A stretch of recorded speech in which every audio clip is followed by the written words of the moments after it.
I don't know what people really get out of that watching it, other than they're like, well, my life is really bad, but it can't be worse than this guy who has no self-awareness whatsoever, you know? And like, I think everybody that watches that show that likes it thinks if they got on, they would kill it, and they wouldn't. They'd be really bad at it.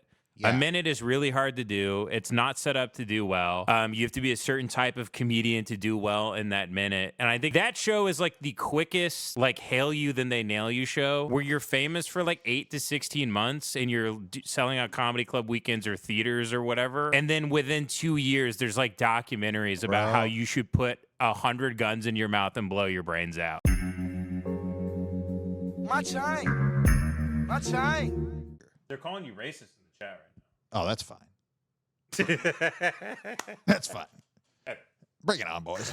Bring on the racist comments. You go, oh, good. Good. It's about time. No, I mean, this is what friendship looks like. You know, you come on your friend's racist podcast and, you know, Live stream. I'm sorry. And, you know, you do your best. You know, I explained to you that the left is now saying slurs. Dude, this actually, I do want to hear about this. And while you explain this to me. Yes, I was on Chapo Trap House. I'm going to smoke. No, I'm not giving you Felix's number. Continue. Oh, is that what they're saying? No, I'm just You're retarded. preemptively striking. I'm just being retarded. But the left is saying slurs now, retard and fag. All that shit's back. Are they saying And the reason racial is, slurs? well, it's like a class consciousness thing where if there is no future, if you can't be canceled because there is no future promise of economic prosperity anyway, and if there is no chance, you are rebelling against the current system by saying fag, retard, gay. And here's the problem is like the Kill Tony universe stuff kind of ruins speaking how we were always speaking, because a lot of that is like they don't have anything funny to say, so they kind of just say, I mean, you've seen Kill Tony, right? Yeah, it's complete and Were you on it's it? total garbage. It's a cancer of a show. We all used to sign up and I for love it every week. Redban. I love Redban. I don't love Redban. I love what he was. What I love. How do you what not love Redban? How? You don't like Redban? He's amazing. No, I'm not a big Redban fan. I kind of think he's the GOAT. Brian Redban? Yeah. Why? He's just amazing. He's amazing. Any tangible events that He has point to started this now. amazingness? People want to go, oh, right He place, started right 2 amazing time. podcasts. He's lucky or whatever. It's like, okay, well, somehow he started the 2 biggest podcasts ever. No, he's the GOAT for that one for sure. As far as podcast Explain production, that away, bitter, jealous people as coincidence. 2 of the biggest shows ever. Now, I disagree with the kind of. I've talked to comics who have performed at the mothership, and they say it's the worst crowd in the country. really? Because they're trained to be like, well, we're waiting for you to say faggot. Yeah, He hasn't said faggot yet. that sucks. And, God bless Tony or whatever, but, you put his special on, he goes, are you fucking Chinese? You fucking... Devin does an impression of it where he goes, this fucking guy is fucking Chinese, eating fucking egg rolls. He sucks. You got to work with these people. I don't necessarily... He does follow me, though. And I don't really have a problem with him at all. I just don't like that show. But I don't have to like everybody's comedy, I realize, to say anything. I'm not saying anything negative. Not everybody's comedy is for me or whatever. But I like the show more than I like Kill Tony, and more than I like Tony. What show? Kill Tony. You like Kill Tony more than... I like Tony Hinchcliffe. But I have hated that show since forever. Like the first time I went to the Comedy Store and we all signed up for the open mic, and then after the open mic, Redban comes out and puts out another clipboard. Okay. To be like, hey, you sign up for this, and then people are like, what, are you going to sign up for Kill Tony? No. Wait, what is it? And I went and watched, dude, and it's just him being an asshole to a bunch of open micers that are doing like fine, including like friends of ours and stuff. And there's like famous clips of him from like when Bill Burr is on the he's on the show and he's like making fun of a guy that we used to go to a bunch of East Side open mics with, and Bill Burr's like, this sucks. Like he's like, you're just gonna make fun of this guy. You're fine. Like, but yeah, I've never liked it. I just didn't like the concept of the show. But it being popular, I'm like, hey, apparently a lot of people like it, and that's fine. Like, good for him. Yeah, I don't really like mocking the mentally ill unless I see them as a villain. Where if like they're mentally ill, but they're also like causing a lot of pain and suffering, and or they're causing a lot of pain and suffering in other people's lives and making the world a worse place to live in, and no one's really calling them on it because they're a little off, and people are afraid of them. Yeah, you know.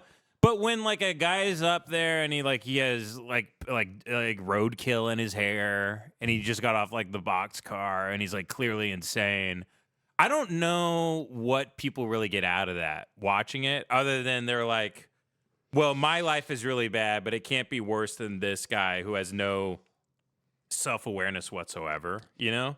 And like, I think everybody that watches that show that likes it thinks if they got on, they would kill it. And they wouldn't. They'd be really bad at it. Yeah. A minute is really hard to do. It's not set up to do well. You have to be a certain type of comedian to do well in that minute. And I think it's made a lot of that show is like the quickest like hail you then they nail you show, where you're famous for like 8 to 16 months and you're selling out comedy club weekends or theaters or whatever.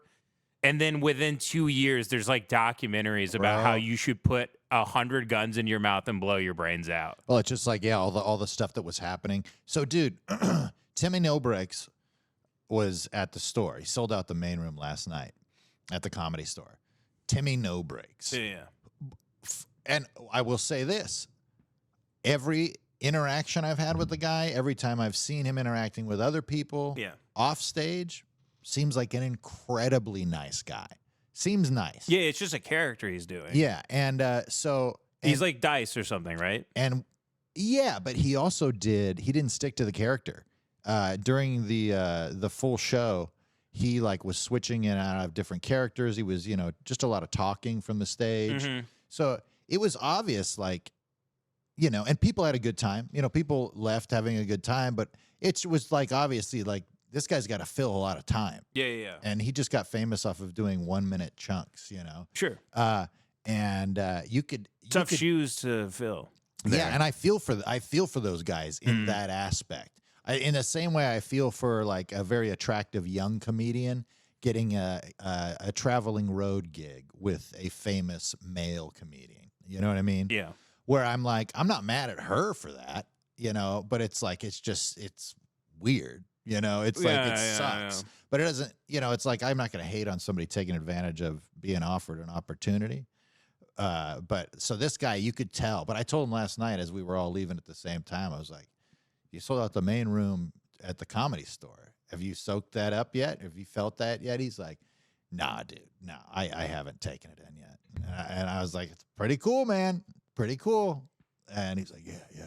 But I could just tell he's like a nice guy who's like, man, I'm kind of in over my head already, Imposter syndrome a little bit. Yeah, and I think everybody, all of like even Eddie Pepitone, who's my favorite comedian in the world, your best friend, who's also become like my best friend. Yeah, I mean we become very close. You guys are not romantically, like you're not public about that. You guys are. Can you edit that out? Yeah. Yeah, so we're just great friends, and just pick it up. Call Me by Your Name, but starring Kevin and Eddie Pepitone. You guys in the park, like making out under a big tree that falls. Yeah. Now we have a Patreon. Every once a week, we do the podcast for 45 minutes, and then we fuck in the park. In one of the homeless tents that are there. Who top and bottoms you think in that relationship? I just, Eddie doesn't love taking it, he's more of a giver, Sure, he's a communist. And I'm here to facilitate a great comedy legend. They're probably going to clip this, by the way, because we're talking about Kill Tony. Just letting you know. Proceed. Oh, the YouTube clippers will go clip this. They'll go clip crazy. they clip everything. If I mention, there'll be like a 9-minute clip where supposedly I call Mark Norman a psychopath. And if you watch the whole clip, I talk about Mark Norman for like 6 seconds. Oh shit. Yeah, that's. But that's how the YouTube game works. You get more views, you know. Oh yeah. No, I feel comfortable about what I said. That was a very straightforward interaction of what happened with old Timmy No Breaks. Yeah. You know what I told him? I said, buddy, you might want to start thinking about getting some breaks.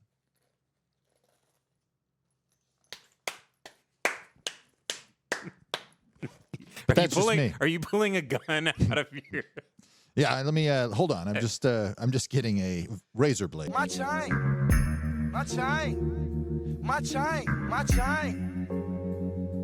Don't you like my chain?